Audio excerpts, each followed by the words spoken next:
know that motherhood is a ministry?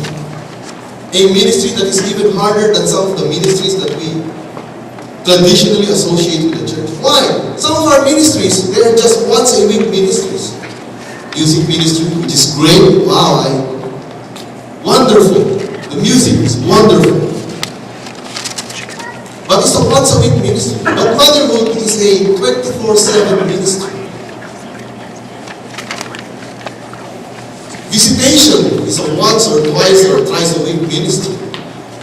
Giving is a once or twice or 3 times a week or a month ministry. But motherhood is a week-long, a month-long, and a year-long ministry for which mothers get recognition only once a year. I believe with all my heart that mothers are in the same stature as pastors and elders and deacons, because in their hands they have the power to shape the souls of so many.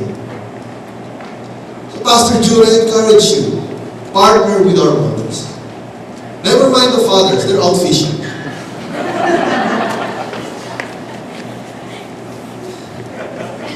Now chuckle there, okay? Just joking. Aristotle, you know what Aristotle said? Mothers are more fond of their children. Why? Because they are more sure that they are her children. That is what Aristotle said. Okay? Alright.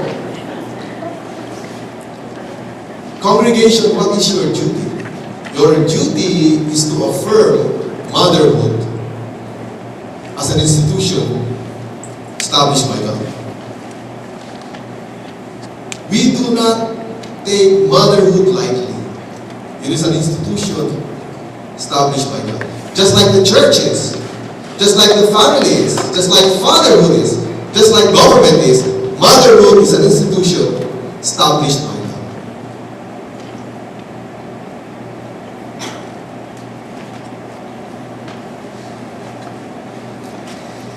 Remember, there's this Spanish proverb which says, an ounce of mother is worth a pound of clergy. We get more religion, more history, more literature, more grammar from our mothers than all the churches and schools combined. Always believe mothers cradle history in their lap.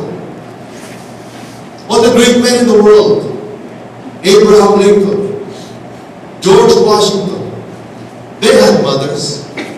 But remember also, Adolf Hitler and Saddam Hussein had mothers. So mothers do cradle history in their laps.